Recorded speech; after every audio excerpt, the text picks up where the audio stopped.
أَفَمَن يَعْلَمُ أَنَّمَا أُنزِلَ إِلَيْكَ مِن رَّبِّكَ الْحَقُّ كَمَنْ هُوَ أَعْمَىٰ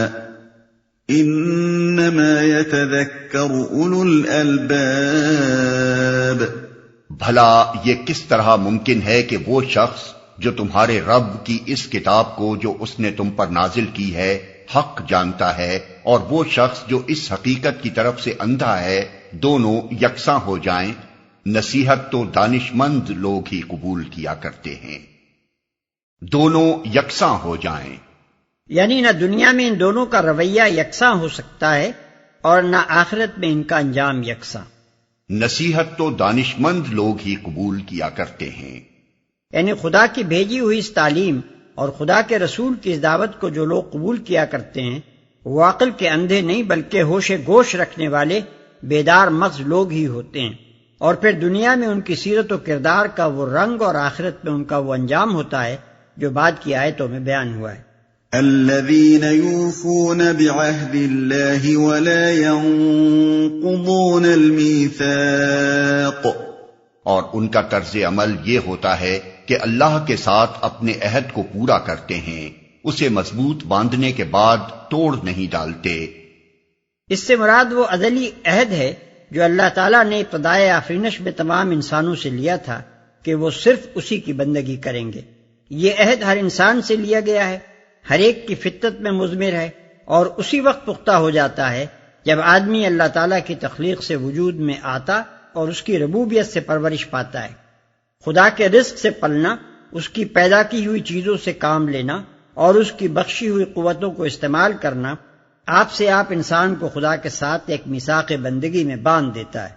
جسے توڑنے کی جرت کوئی ذی شعور اور نمک حلال آدمی نہیں کر سکتا، الا یہ کہ نادانستہ کبھی احیاناً اس سے کوئی لغزش ہو جائے۔ والذین یصلون ما امر اللہ به ان یوصل ويخشون ربهم ويخافون سوء الحساب۔ ان کی روش یہ ہوتی ہے کہ اللہ نے جن جن روابط کو برقرار رکھنے کا حکم دیا ہے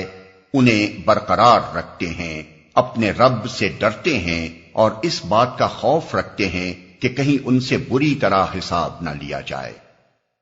جن روابط کو برقرار رکھنے کا حکم دیا ہے یعنی وہ تمام معاشرتی اور تمدنی روابط جن کی درستی پر انسان کی اجتماعی زندگی کی صلاح و فلاح منحصر ہے۔ والذین صبروا ابتغاء وجه ربهم وأقاموا الصلاة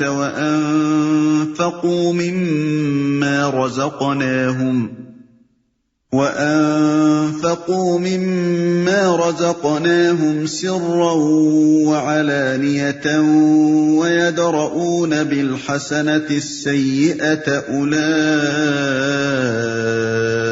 لهم عقبى الدار جنات عدن يدخلونها ومن صلح من آبائهم وأزواجهم وذرياتهم والملائكة يدخلون عليهم من كل باب سلام عليكم بما صبرتم فنعم عقبى الدار۔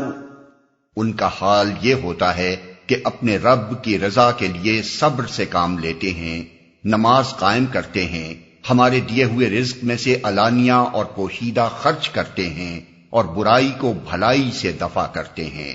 آخرت کا گھر انہی لوگوں کے لیے ہے، یعنی ایسے باغ جو ان کی ابدی قیام گاہ ہوں گے،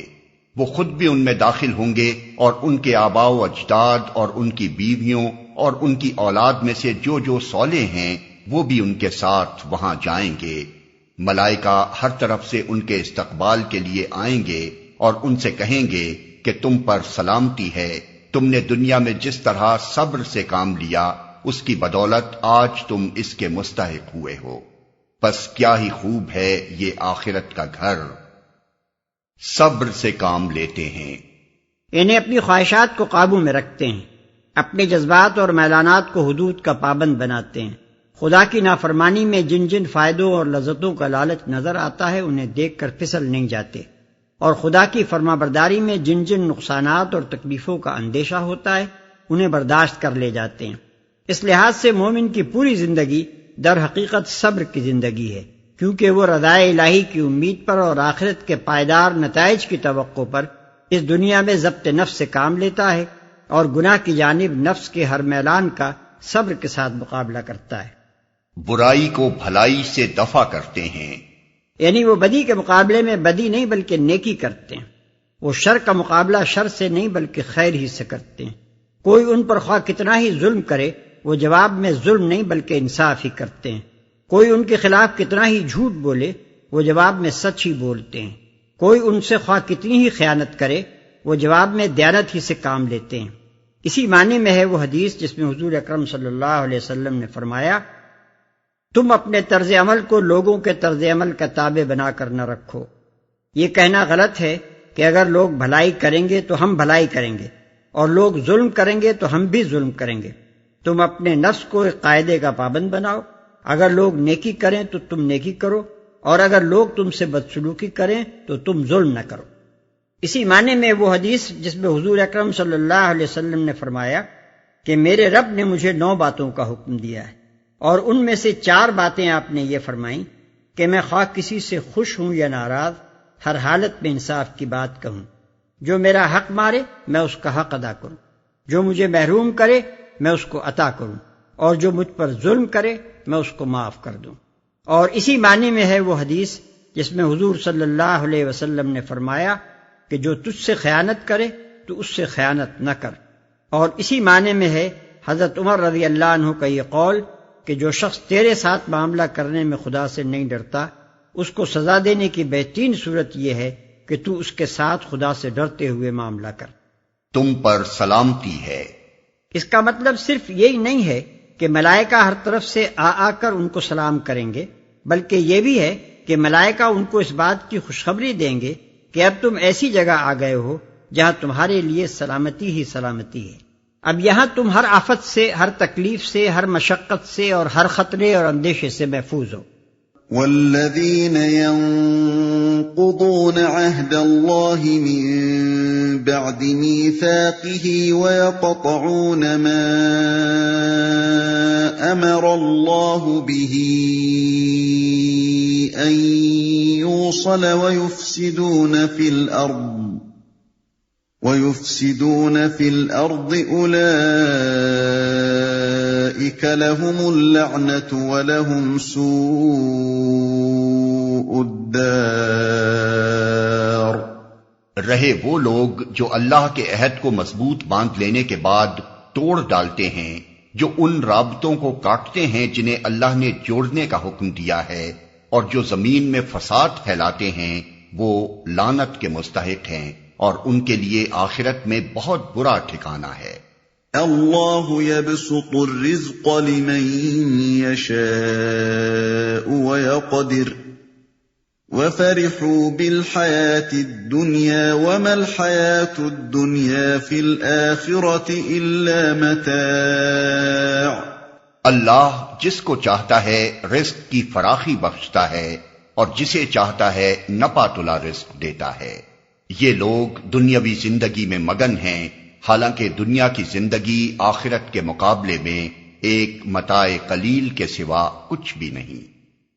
جسے چاہتا ہے نپا تلا رزق دیتا ہے۔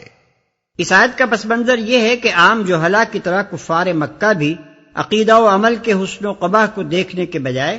امیری اور غریبی کے لحاظ سے انسانوں کی قدر و قیمت کا حساب لگاتے تھے۔ ان کا گمان یہ تھا کہ جسے دنیا میں خوب سامان عیش مل رہا ہے وہ خدا کا محبوب ہے، خواہ وہ کیسا ہی گمراہ و بدکار ہو، اور جو تنگ حال ہے وہ خدا کا مغضوب ہے، خواہ وہ کیسا ہی نیک ہو۔ اسی بنیاد پر وہ قریش کے سرداروں کو نبی صلی اللہ علیہ وسلم کے غریب ساتھیوں پر فضیلت دیتے تھے اور کہتے تھے کہ دیکھ لو اللہ کس کے ساتھ ہے۔ اس پر متنبہ فرمایا جا رہا ہے کہ رزق کی کمی و بیشی کا معاملہ اللہ کے ایک دوسرے ہی قانون سے تعلق رکھتا ہے جس میں بے شمار دوسری مصلحتوں کے لحاظ سے کسی کو زیادہ دیا جاتا ہے اور کسی کو کم۔ یہ کوئی معیار نہیں ہے جس کے لحاظ سے انسانوں کے اخلاقی و معنوی حسن و قبح کا فیصلہ کیا جائے۔ انسانوں کے درمیان فرق مراتب کی اصل بنیاد اور ان کی سعادت و شقاوت کی اصل کسوٹی یہ ہے کہ کس نے فکر و عمل کی صحیح راہ اختیار کی اور کس نے غلط، کس نے عمدہ اوصاف کا اکتساب کیا اور کس نے برے اوصاف کا۔ مگر نادان لوگ اس کے بجائے یہ دیکھتے ہیں کہ کس کو دولت زیادہ ملی اور کس کو کم۔